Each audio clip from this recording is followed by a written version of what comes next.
Doctor Baba Saheb Ambedkar open university.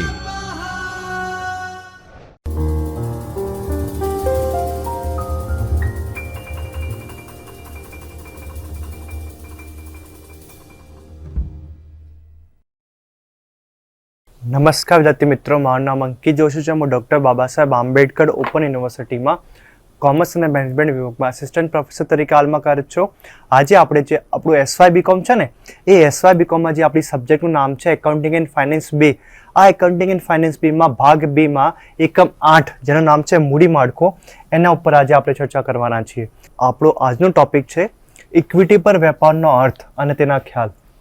હવે આપણે સમજીએ ઇક્વિટી પર વેપાર કોને કહેવાય. તો નાણાકીય સંચાલનમાં એક મહત્વની બાબત મૂડી માળખું છે. આપણને ખબર છે મૂડી માળખું કેટલું અગત્યનું હોય.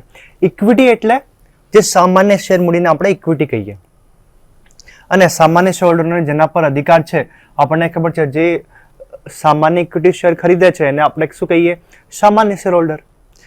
તેવા ભંડોળો મૂડી માળખું એટલે વિવિધ પ્રકારની જામીનગીરીઓ દ્વારા મેળવવામાં આવેલ મૂડી. હવે આપણે મૂડી માળખાને શોર્ટમાં સમજીએ એટલે શું? મૂડી માળખું એટલે શું? તો મૂડી માળખું એટલે વિવિધ પ્રકારની જામીનગીરીઓનો એક સમૂહ, યા વિવિધ પ્રકારની જામીનગીરીઓ દ્વારા મેળવવામાં આવતી મૂડી એટલે મૂડી માળખું. માલિકીની મૂડી અને ઊંચીની મૂડી એ બે પ્રકાર હોય. આપણે જો મૂડી માળખું હોય ને, મૂડી માળખામાં કાંક તો માલિકીની મૂડી હશે, કાંક તો ઊંચીની મૂડી હશે. એ યોગ્ય પ્રમાણમાં ઉપયોગ કરીને ઇક્વિટી શેરહોલ્ડરને વધુ ડિવિડન્ડ આપી શકાય, એને ઇક્વિટી પર વેપાર કહેવાય. ઇક્વિટી પર વેપાર એટલે આપણા પાસે બે ઓપ્શન છે. સૌથી પહેલા આપણે જે મૂડી માળખામાં જે મૂડી જોઈએ ને, એ મૂડી આપણે માલિકીની મૂડી હોઈ શકે, બીજી આપણે ઓછીની મૂડી હોઈ શકે. હવે આપણું જે ઓબ્જેક્ટિવ હોય ને, આપણું ધ્યેય, એ ધ્યેય શું હોય કે આપણે છે ને ડિવિડન્ડ વધુ કોને આપવાનું છે? ઇક્વિટી શેરહોલ્ડરને ડિવિડન્ડ વધુ આપવાનું છે. હવે ઇક્વિટી શેરહોલ્ડરને વધુ ડિવિડન્ડ કેવી રીતે આપી શકીએ? તો આપણે ઇક્વિટી શેર તો ઓછા બહાર પાડવાના અને ઓછીની મૂડી વધારે વાપરવાની. ઓછીની મૂડી વધારે વાપરીએ તો આપણને ખબર છે ઓછીની મૂડી એટલે ડિબેન્ચર કે એવી બધી કે લોન. તો ડિબેન્ચર પણ આપણને ખબર છે કે આપણે સ્થિર જે વ્યાજ દર હોય એ ફિક્સ હોય, એ સ્થિર હોય, તો આપણે 8% કે 9% જ વ્યાજ ચૂકવવું પડે. એવી રીતે જ લોનમાં પણ ફિક્સ હોય. તો આપણે એટલી બધી મૂડી વાપરીને 8 કે 9% વ્યાજ આપીને એનો ઉપયોગ સારી રીતે કરીને આપણે નફો કમાવી શકીએ. એ નફાનો ભાગ આપણે માલિકને આપવાનો, એટલે ઇક્વિટી પરનો વેપાર કહેવાય. હવે એ વોટરમેને શું કીધું છે? એ વોટરમેને પણ ઇક્વિટી પર વેપારને પરિભાષિત કરી છે, એની વ્યાખ્યા આપી છે. તો એના મત પ્રમાણે સ્થિર બોજવાળા ભંડોળના પ્રાપ્તિ સ્થાનો જેવા કે, હવે એ શું કહે છે કે આપણા ખબર છે સ્થિર બોજવાળા એટલે એવા ભંડોળો જેમાં આપણે સ્થિર વ્યાજ દર જ આપવો પડે, એવા સ્થિર બોજવાળા ભંડોળના પ્રાપ્તિ સ્થાનો જેવા કે દેવું અને પ્રેફરન્સ શેર મૂડીનો માલિકીની ઇક્વિટી પર સાથે મૂડી માળખામાં ઉપયોગ થાય તેને નાણાકીય લીવરેજ અથવા ઇક્વિટી પર વેપાર તરીકે વર્ણી શકાય. એ શું કહે છે કે સ્થિર બોજાવાળા પ્રાપ્તિ સ્થાનો છે એનાથી વધારે પૈસા લેવાના, એનાથી વધારે મૂડી લેવાની, જેમ કે દેવાતી, પ્રેફરન્સ શેર મૂડી, આ બંને ઓપ્શનથી વધારે મૂડી મેળવવાની. અને માલિકીની ઇક્વિટી પર મૂડી સાથે, એટલે એના સાથે માલિકીની મૂડી તો હશે જ, ઇક્વિટી શેર મૂડી તો હશે જ, પણ વધારે પ્રમાણ કોનો હશે? તો વધારે પ્રમાણ સ્થિર બોજવાળી મિલકતનો, એટલે પ્રેફરન્સ શેર કે લોન, આ બંનેનો. તો મૂડી માળખામાં ઉપયોગ થાય અને તેને નાણાકીય લીવરેજ અથવા ઇક્વિટી પર વેપાર કહી શકાય. હવે ગેસ્ટનબર્ગના મત પ્રમાણે એ શું કહે છે? તો જ્યારે કંપની તેના ધંધા માટે માલિકીની મૂડી ઉપરાંત, કોઈ પણ કંપનીને એના ધંધા ચલાવવા માટે, એના ધંધામાં ઉપયોગ માટે માલિકીની મૂડી ઉપરાંત, એટલે માલિકી મૂડી તો છે જ, એના પછી એના ઉપરાંત એના એક્સ્ટ્રા ઊંચીની મૂડીનો ઉપયોગ કરે ત્યારે તેને ઇક્વિટી પર વેપાર કહે છે. એટલે એના પછી વધારે પ્રમાણમાં ઊંચીની મૂડીનો ઉપયોગ કરે તો તેને આપણે શું કહીએ? ઇક્વિટી પર વેપાર કહેવામાં આવે, એવું કહી શકાય આપણે. એટલે આપણે શોર્ટ એન્ડ સિમ્પલ કહીએ તો ઇક્વિટી પર વેપાર એટલે કોને કહેવાય કે આપણી પાસે બે ઓપ્શન છે. એક તો માલિકીનું ભંડોળ આપણે ઉપયોગ કરી શકીએ, એક ઓછીનું ભંડોળ કરી શકીએ. ઓછીના ભંડોળમાં શું શું આવે? સ્થિર બોજાવાળા ભંડોળ આવે. સ્થિર બોજાવાળામાં શું શું આવે? તો પ્રેફરન્સ શેર ને ડિબેન્ચર ને લોન આવે, એ બધી વસ્તુઓ. ઇક્વિટી શેર તો રાખીએ જ, ઇક્વિટી શેર તો આપણે ઇક્વિટી શેર મૂડી તો આપણે મેળવીએ જ, એના સાથે સાથે વધારે પ્રમાણમાં આપણે ઓછીની મૂડીથી પૈસા મેળવવાના અને નફો કમાવીને ઓછીની મૂડીને થોડા પૈસા વ્યાજ તરીકે આપવાના. વધે એ બધા પૂરકોના? તો ઇક્વિટી શેર હોલ્ડરના, એટલે ઇક્વિટી પરનો વેપાર. હવે એક નવું કોન્સેપ્ટ છે મૂડી ગિયરિંગ. મૂડી ગેરિંગ કોને કહેવાય? આપણે ઇક્વિટી પર વેપાર સમજ્યા, હવે મૂડી ગેરિંગ કોને કહેવાય? તો માલિકીની મૂડી અને ઓછીની મૂડી વચ્ચેના પ્રમાણને મૂડી ગેરિંગ કહેવાય. એટલે જ્યારે માલિકીની મૂડી કેટલી છે તો આપણે 100% માંથી 60% માલિકીની મૂડી છે અને ઓછીની મૂડી કેટલી 40%. તો એ વચ્ચેનો જે પ્રમાણ છે ને, ડિફરન્સ છે ને, એને આપણે ગેરિંગ તરીકે કરીએ, મૂડી ગેરિંગ. આપણે માની લઈએ કે આપણે ઓછીની મૂડી 60% હોય અને આપણી જે માલિકીની મૂડી 40% હોય, તો બંને વચ્ચે ડિફરન્સ છે એ શું કહેવાશે? ગેરિંગ કહેવાશે, ગેરિંગ તરીકે ઓળખાશે. જ્યારે ઇક્વિટી શેર મૂડીના પ્રમાણ કરતા ઓછીની લીધેલી મૂડીનું પ્રમાણ ઓછું હોય, હવે આપણે માની લઈએ કે આ આપણી ઇક્વિટી શેર મૂડી, આ આપણે ઓછીની મૂડી, તો આ બંનેમાંથી કોક તો વધારે હશે, કાંક બેલેન્સ હશે. કાંક આમાં 3 કન્ડિશન હોઈ શકે. કાંક ઇક્વિટી શેર વધારે હશે, ઇક્વિટી શેર મૂડી વધારે હશે અને ઓછીનું લેણું ઓછું હશે. કાંક બંને બરાબર હશે, કાંક ઓછીનું લેણું વધારે હશે અને ઇક્વિટી શેર મૂડી ઓછી હશે. તો એને કઈ રૂપે પરિભાષિત કરી શકીએ? જ્યારે ઇક્વિટી શેર મૂડીના પ્રમાણ કરતા ઓછીની લીધેલી મૂડીનું પ્રમાણ ઓછું હોય, ઇક્વિટી શેર કરતા ઓછીની મૂડી ઓછી હોય, ઇક્વિટી શેર આપણે લાખ રૂપિયા મૂડી હોય, લાખની, ના કેટલી 50,000ની જ હોય કે 80,000ની જ હોય, તો તેને નીચું ગેરિંગ કહેવામાં આવે. શું કહેવામાં આવે? નીચું ગેરિંગ. જ્યારે ઇક્વિટી શેર મૂડીની સરખામણી ઓછીની મૂડીનું પ્રમાણ વધુ હોય, આમાં ઇક્વિટી શેર મૂડી 80,000 હોય અને ઓછીની મૂડી ₹1,00,000 હોય, આમાં ઓછીની મૂડી વધારે છે, તો જ્યારે ઇક્વિટી શેર મૂડીની સરખામણીમાં ઓછીની મૂડીનું પ્રમાણ વધુ હોય ત્યારે તેને મૂડીનું ઊંચું ગેરિંગ કહેવાય. ઊંચું ને નીચું ગેરિંગ આપણે બંને શીખ્યા, પ્રેક્ટિકલ એક્ઝામ્પલના સ્વરૂપે શીખ્યા. જ્યારે આપણે ઇક્વિટી શેર મૂડી વધારે હોય ત્યારે એને શું કહેવાય? નીચું ગેરિંગ, નીચું ગેરિંગ. ને જ્યારે ઓછીની મૂડી વધારે હોય, ઓછીની મૂડી વધારે હોય ત્યારે મૂડીનું ઊંચું ગેરિંગ કહેવાય. હવે પાતળી ઇક્વિટી. પાતળી ઇક્વિટી કોને કહેવાય? તો જ્યારે ઇક્વિટી શેર મૂડીનું પ્રમાણ ઓછીના લીધેલા મૂડીના પ્રમાણ કરતા ઓછું હોય ત્યારે કંપનીની પાતળી ઇક્વિટી ધરાવે છે તેવું કહેવામાં આવે. પાતળી ઇક્વિટી ધરાવે એટલે જ્યારે ઇક્વિટી શેર મૂડીનું પ્રમાણ ઓછીના લીધેલા મૂડી પ્રમાણ કરતા ઓછું હોય ત્યારે પાતળી મૂડી. જાડી મૂડી એટલે જ્યારે ઇક્વિટી શેર મૂડીનું પ્રમાણ ઓછીની લીધેલી મૂડીના પ્રમાણ કરતા વધુ હોય ત્યારે કંપનીની જાડી ઇક્વિટી ધરાવે છે એમ કહેવાય છે. જાડી ઇક્વિટી કોને કહેવાય? જ્યારે ઇક્વિટી શેર મૂડીનું પ્રમાણ ઓછીના લીધેલા મૂડીના પ્રમાણ કરતા વધુ હોય ત્યારે જાડી ઇક્વિટી કહેવાય. આ બંને વસ્તુ આપણે શીખ્યા, પાતળી ઇક્વિટી અને જાડી ઇક્વિટી. પછી હવે ઇક્વિટી પરનો વેપાર ક્યારે ફાયદાકારક બને? ઇક્વિટી પરનો વેપાર ક્યારે આપણને નફો આપે, ક્યારે આપણા માટે સારો થાય? તો સૌથી પહેલો ઓપ્શન છે કરવેરાનો દર. હવે કંપનીની કમાણી પર સરકાર કરવેરો નાખે છે, આપણને ખબર છે. કંપની જેટલું કમાય એના ઉપર કરવેરો આપવો પડે. કંપની જે કોઈ નફો કરે છે તેમાંથી કરવેરો કંપનીની વ્યાજ ચૂકવ્યા બાદની કમાણી ₹100 છે. આપણે માની લઈએ પ્રશ્નમાં કંપનીની વ્યાજ ચૂકવ્યા બાદની કમાણી ₹100 છે. જો કરવેરાનો દર 20% હોય તો કંપનીનો વેચની પાત્ર નફો 80 હશે. આપણને ખબર છે કંપની ₹100 કમાવે, 20% ટેક્સ ભરે તો વેચની પાત્ર નફો કેટલો? ₹80 થયો ને. ₹100માંથી આપણે ₹20 સરકારને આપી દીધા એટલે ₹80 આપણા પાસે વધ્યા. પરંતુ જો કરવેરાનો દર 80% હોય તો કંપનીનો વેચની પાત્ર નફો માત્ર 20 જ રહેશે. હવે માની લઈએ કે ₹100 આપણી આવક હતી અને કંપનીને કરવેરાનો દર 80% છે.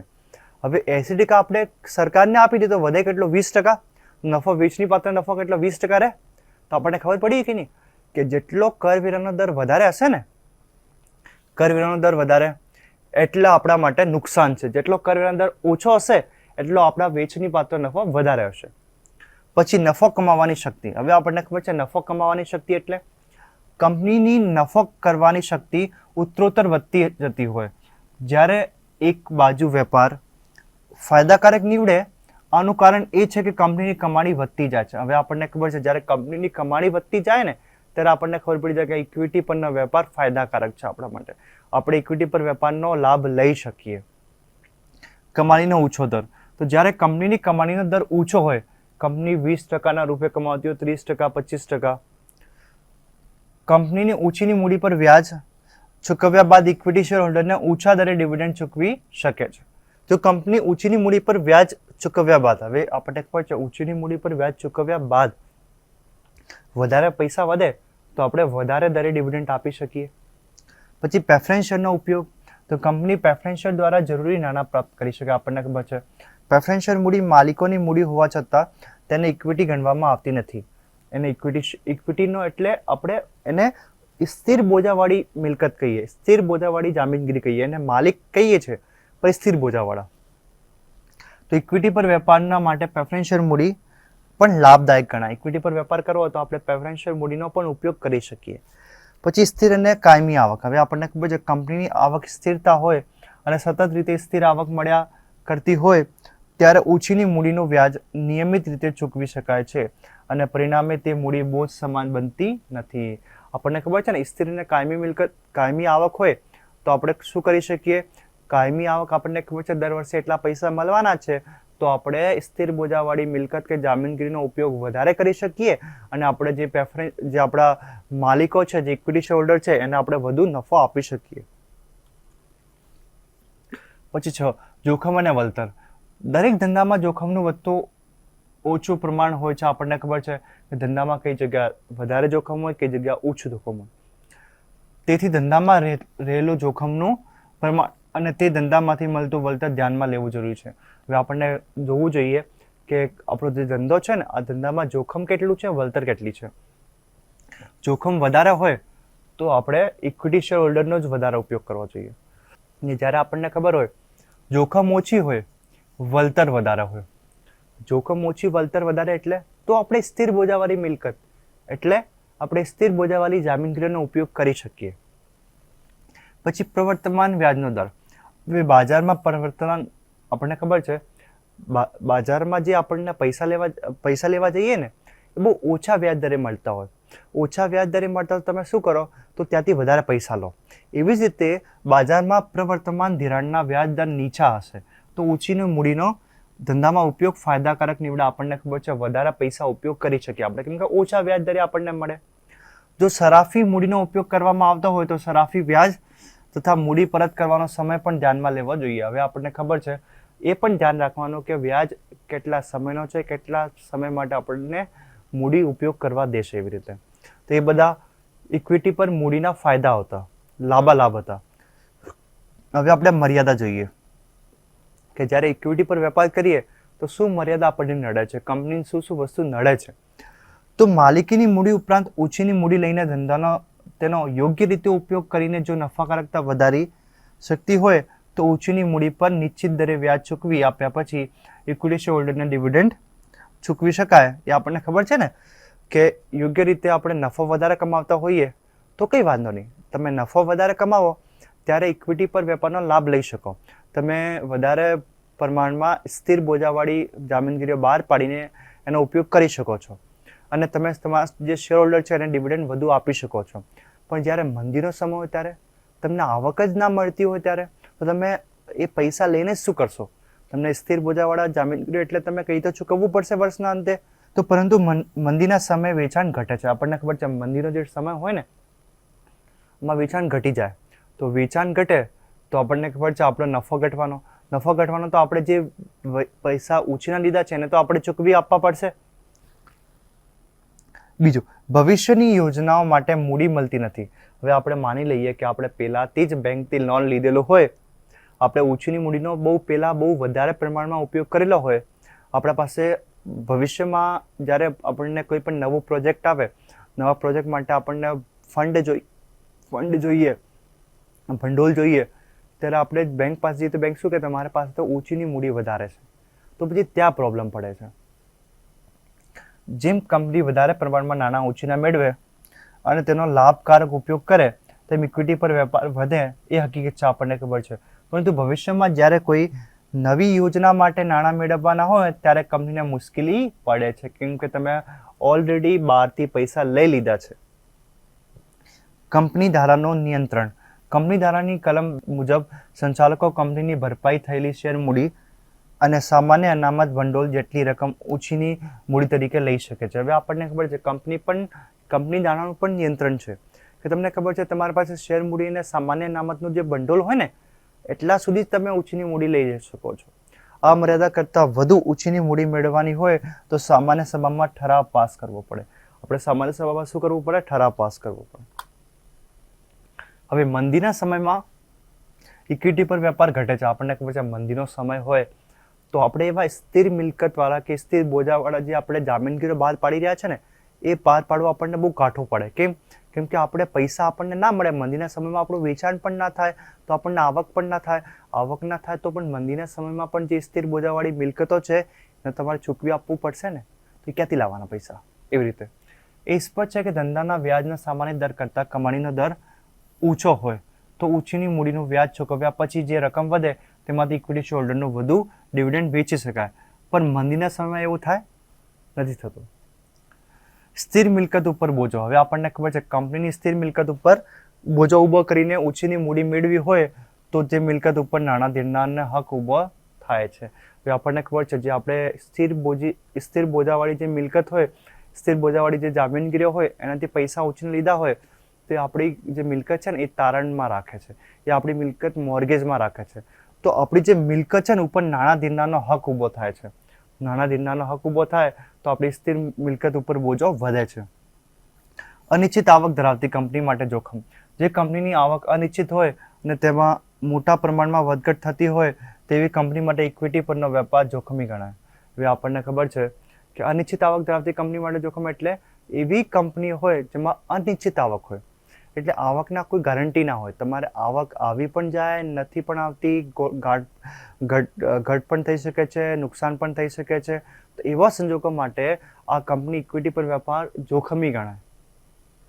બદલાતા સંજોગોનું જોખમ. ધંધાને અસર કરતા પરિબળોમાં ફેરફાર થતા જ હોય છે. આપણને ખબર છે ફેશન, હરીફાઈ, કાચા માલની પ્રાપ્તિ, સરકારની નીતિ, વીજળી કાપ, કામદારના પ્રશ્નો, ટેકનોલોજી વગેરે પરિબળો સ્થિર રહેશે તેવી ધારણા વાસ્તવિક નથી. આપણને ખબર છે કે દરેક સમય બદલાય છે.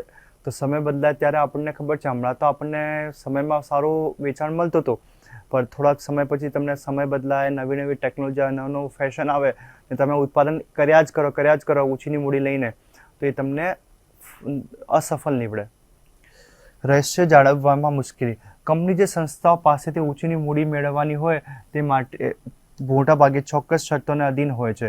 અહેવાલો નિયમિત રીતે મોકલી આપવા પડે અને તેને કેટલીક ધંધાકીય પ્રવૃત્તિઓમાં રહસ્ય જાળવવાતું નથી. હવે કોઈના પાસેથી આપણે પૈસા ઉધાર લઈએ, ઓછીના નાણાં લઈએ તો એને બધી જ વસ્તુ આપણે આપવી પડે. આપણા ફાઇનાન્શિયલ સ્ટેટમેન્ટ, બધા બેંક સ્ટેટમેન્ટ, બધી જ વસ્તુ એને આપવી પડે. તો આપણું જે રહસ્ય છે, જે આપણી કંપનીમાં જે નફો કમાવાની જે દર છે, જે વસ્તુ છે એ બધા બીજા પાસે પણ જતું રહે છે. એ બધી મર્યાદાઓ હતી.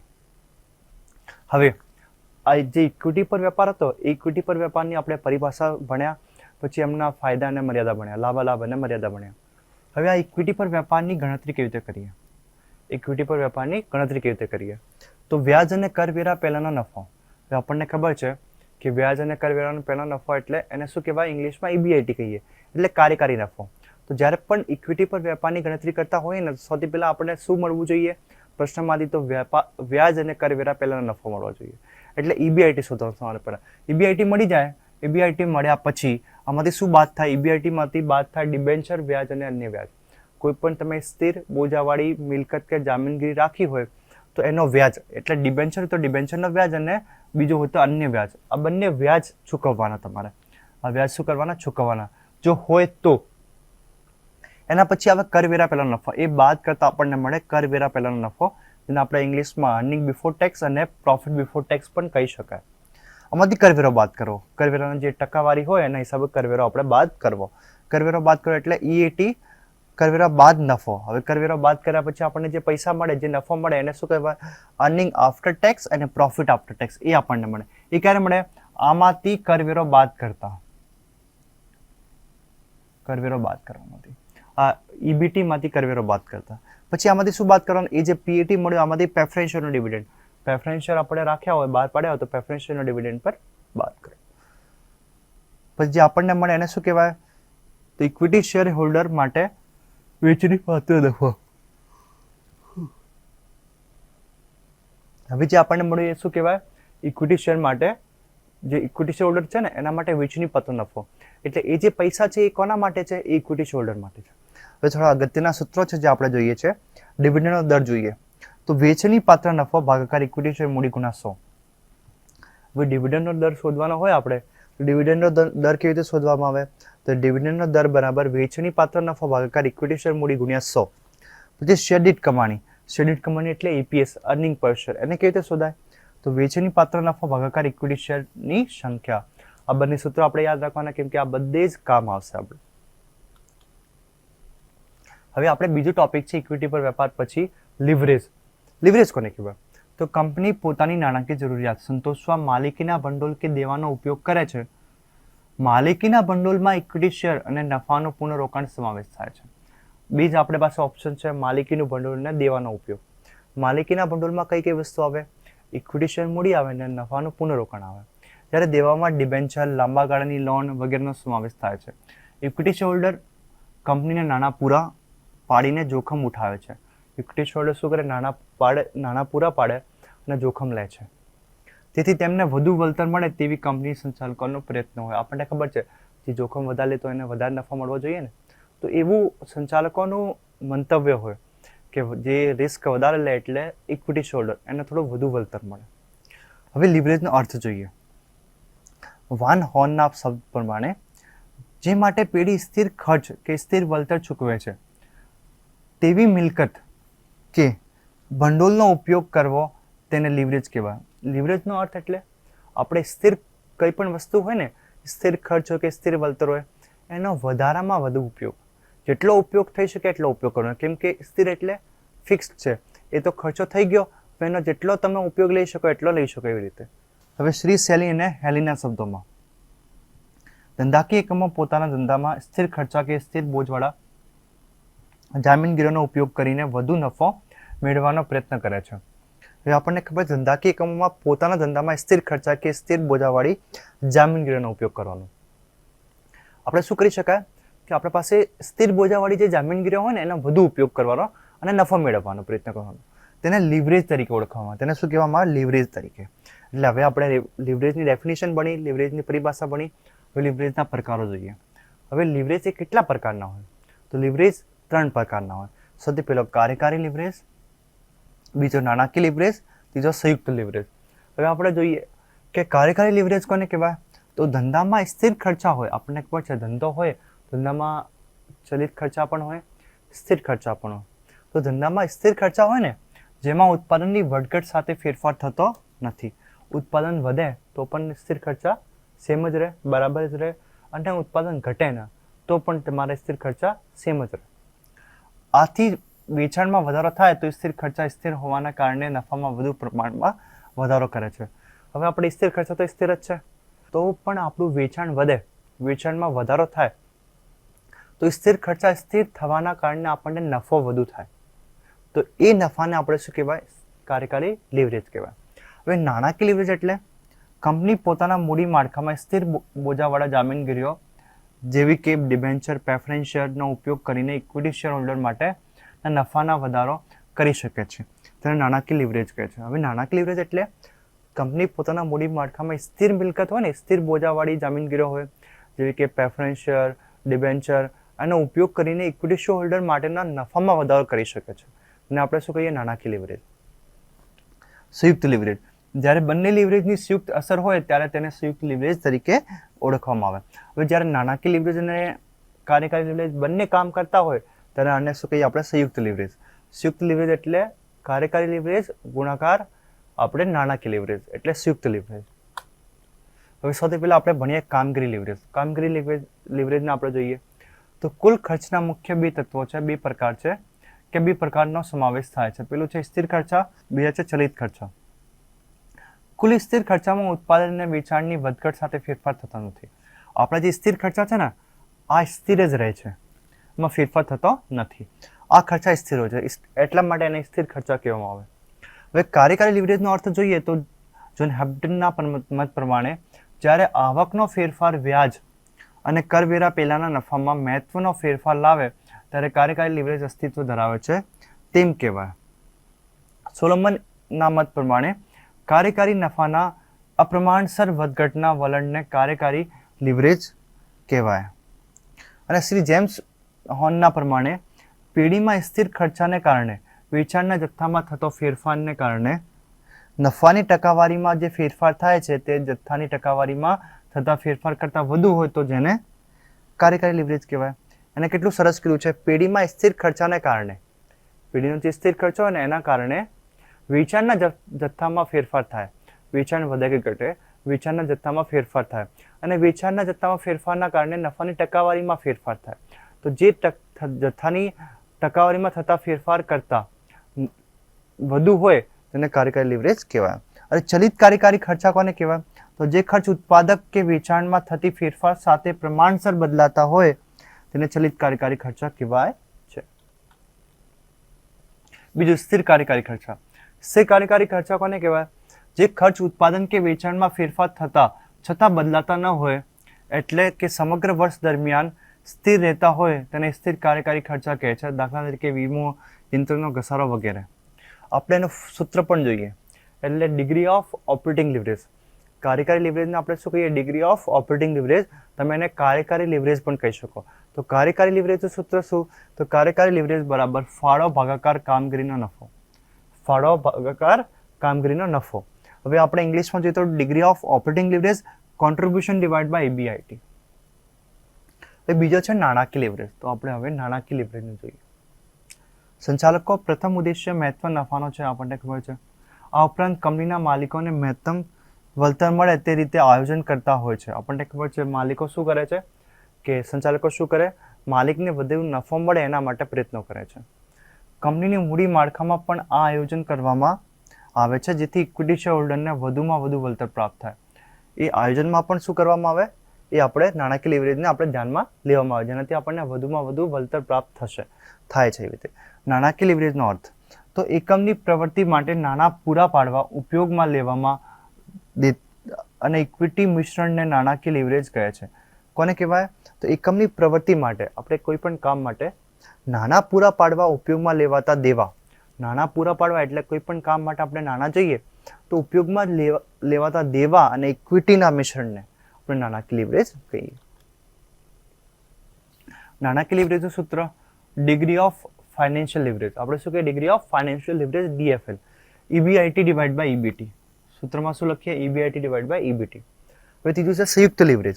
હવે આપણે સંયુક્ત લીવરેજ જોઈએ તો નાણાકીય સંચાલકો કંપનીને આર્થિક રીતે સમૃદ્ધ બનાવવા અને ઇક્વિટી શેરહોલ્ડરને સંપત્તિમાં વધારો કરવા માટે નાણાકીય લીવરેજ અને કાર્યકારી લીવરેજને વિશિષ્ટ મહત્વ આપે છે. આપણને ખબર છે આપણે અત્યાર સુધી કાર્યકારી લીવરેજ અને નાણાકીય લીવરેજ જોયા. આ બંને પ્રકારના લીવરેજની ધંધાના નફા ઉપર અનુકૂળ કે પ્રતિકૂળ અસર થાય છે. આપણને ખબર છે બંને લીવરેજની કાંક તો અનુકૂળ કાંક તો પ્રતિકૂળ અસર થતી હશે. તેથી જ સંચાલકો આ બંને પ્રકારના લીવરેજની સંયુક્ત અસર ધ્યાનમાં લેવા માટે સંયુક્ત લીવરેજનો અભ્યાસ કરે છે. સંયુક્ત લીવરેજ એટલે બંનેનો ધ્યાન રાખવાનો. કાર્યકારી લીવરેજ અને નાણાકીય લીવરેજ બંનેનો ગુણાકાર એટલે આપણને સંયુક્ત લીવરેજ મળે. સંયુક્ત લીવરેજ જ્યારે કાર્યકારી લીવરેજ અને નાણાકીય લીવરેજ સંયુક્ત સ્વરૂપે ધ્યાનમાં લેવામાં આવે ત્યારે તેને સંયુક્ત લીવરેજ તરીકે ઓળખવામાં આવે છે. સ્થિર કાર્યકારી ખર્ચને કારણે વસ્તુના ઉત્પાદન અને વેચાણ ઉપર તથા નિશ્ચિત વ્યાજવાળા દેવાને કારણે શેરદીઠ કમાણી ઉપર કેવી અસર પેદા કરે છે તે સંયુક્ત લીવરેજની કક્ષા દ્વારા જાણી શકાય છે. આપણે સંયુક્ત લીવરેજના દ્વારા આપણે જાણી શકીએ કે વસ્તુના ઉત્પાદન અને વેચાણ ઉપર નિશ્ચિત વ્યાજ દરવાળી જામીનગીરી કેવી રીતે અસર કરે છે. હવે આપણે સંયુક્ત લીવરેજની કક્ષા જોઈએ. એટલે સંયુક્ત લીવરેજનું સૂત્ર સંયુક્ત લીવરેજ બરાબર DCL એટલે ડિગ્રી ઓફ કમ્બાઇન્ડ લીવરેજ. ફાળો એટલે કોન્ટ્રીબ્યુશન ડિવાઇડ બાય કાર્યકારી નફો માઇનસ કુલ વ્યાજ. કે જે આપણે કાર્યકારી નફો કાઢ્યો હોય ને આમાંથી કુલ વ્યાજ બાદ કરતા જે આપણને મળે એટલે EBT અર્નિંગ બિફોર ટેક્સ. આ બંને C ડિવાઇડ બાય EBT એ આપણું સૂત્ર છે degree of finance combined leverage. એક પ્રશ્ન દ્વારા આપણને જોઈએ નિધિ લિમિટેડની ઇક્વિટી શેર મૂડી 100 નો એક એવા 5000 શેર બનેલી છે. નિધિની કેટલી છે? 100 રૂપિયાનો એવો 5000 શેર છે એ બહાર પાડ્યા છે. કંપનીનો વ્યાજ અને કરવેરા પહેલાનો નફો 25000 છે. કંપનીનો વ્યાજ અને કરવેરા પહેલાનો નફો 25000 છે. તો કંપનીની ઇક્વિટી શેર પર ડિવિડન્ડનો દર અને શેર દીઠ કમાણી EPS ની ગણતરી કરો. આપણને શું પૂછ્યું છે? EPS ની ગણતરી કરવી છે. કરવેરાનો દર 50% આપેલો છે. જો કંપની આ પૈકી 1,10,000 ડિબેન્ચર બહાર પાડ્યા હોય તો ઇક્વિટી શેર પર ડિવિડન્ડ અને દર પર શું અસર થાય એ પણ આપણે શોધવાનું છે. એટલે 10% ડિબેન્ચર બહાર પાડી 1 લાખ રૂપિયાના તો શું અસર થાય એ પણ શોધવાનું છે. તો સૌથી પહેલા આપણે કેવી રીતે શોધીએ તો વ્યાજ અને કરવેરા પહેલાનો નફો EBIT 25000 પ્રશ્નમાં આપેલા છે. એમાંથી ડિબેન્ચરનો વ્યાજ, તો પહેલા પ્રશ્નમાં ડિબેન્ચરનો વ્યાજ નથી, તો સીધે આપણને કરવેરા પહેલાં નફો 25,000 પૂરો મળી જાય. આમાંથી કરવેરાનો દર કેટલો? 50%, એટલે 25 ના 50% એટલે 12,500. તો ઇક્વિટી શેર હોલ્ડરને મળવા પાત્ર કે વેચની પાત્ર નફો કેટલો આવે? 12,500. 25 માંથી 12,500 બાદ કર્યા તો 12,500 માઇનસ ઇક્વિટી શેર મૂડી પર વળતરનો દર. હવે આ ઇક્વિટી શેર મૂડી વળતરનો દર શોધીએ તો વળતરના દરનું સૂત્ર શું? વેચની પાત્ર નફો ભાગાકાર ઇક્વિટી શેર મૂડી ગુણ્યા 100. તો વેચની પાત્ર નફો કેટલો આવે? 12,500. ઇક્વિટી શેર મૂડી કેટલાની હતી? 100 ગુણ્યા 5,000 શેર, એટલે 5 લાખ ગુણ્યા 100 એટલે 2.5% આવે. હવે બીજા પ્રશ્નમાં આને શેર દીઠ કમાણી શોધીએ તો શેર દીઠ કમાણી સૂત્ર શું? વેચની પાત્ર નફો ભાગાકાર ઇક્વિટી શેરની સંખ્યા. તો વેચની પાત્ર નફો 12,500 ભાગાકાર ઇક્વિટી શેરની સંખ્યા 5,000, તો 2.5 રૂપિયા આવે. હવે પ્રશ્નમાં એક કન્ડિશન શું આપી હતી? 10%ના 1 લાખ ડિબેન્ચર બહાર પાડ્યા હોય તો ઇક્વિટી શેર 4,000 શેર અને 100ના 1 એવા, એટલે એ કન્ડિશનમાં આપણે ઇક્વિટી શેર 4,000 જ બહાર પાડના 100 રૂપિયાવાળા. તો હવે એનાથી આપણે શું અસર પડે એ જોઈએ આપણે. તો પેલા EBIT 25,000 આપેલી છે, EBIT માંથી ડિબેન્ચર વ્યાજ બાદ કરીએ તો લાખ રૂપિયાનો આપણે ડિબેન્ચર બહાર પાડ્યા છે 10%ના હિસાબે, તો 10,000 બાદ કરતા આપણને કેટલા મળે? 15,000. એ કરવેરા પહેલાનો નફો. કરવેરાનો દર કેટલા છે? 50%. તો 15,000ના 50% 7,500 બાદ કરીએ તો આપણને વેચની પાત્ર નફો કેટલો મળે? 7,500. હવે ડિવિડન્ડનો દર 7,500 ભાગાકાર 4 લાખ ગુણ્યા 100 એટલે 1.875. હવે શેર દીઠ કમાણી વેચની પાત્ર નફો ભાગાકાર ઇક્વિટી શેરની સંખ્યા. હવે વેચની પાત્ર નફો કેટલો? 7,500 આવ્યો હતો. આ પ્રશ્નમાં ઇક્વિટી શેર ઓછા હતા ને 1,000, એટલે 4,000 ઇક્વલ ટુ 1.875. તો વિદ્યાર્થી મિત્રો, આજે આપણે ઘણી બધી વસ્તુઓ શીખ્યા. ઇક્વિટી પર વેપાર શીખ્યા, એનો અર્થ શીખ્યા, પછી એને મર્યાદા લાભો શીખ્યા આપણે. પછી લિવરેજના પ્રકારો, લિવરેજની પરિભાષા, લિવરેજના ત્રણેય જે લિવરેજ છે આના બધા સૂત્રો શીખ્યા આપણે. તો મને ખાતરી છે કે બધી વસ્તુ તમને સારી રીતે સમજણ પડી હશે અને તમે તમારા ભવિષ્યમાં પણ એને ઉપયોગમાં લેશો. આ સાથે હું વિરમું છું. ધન્યવાદ.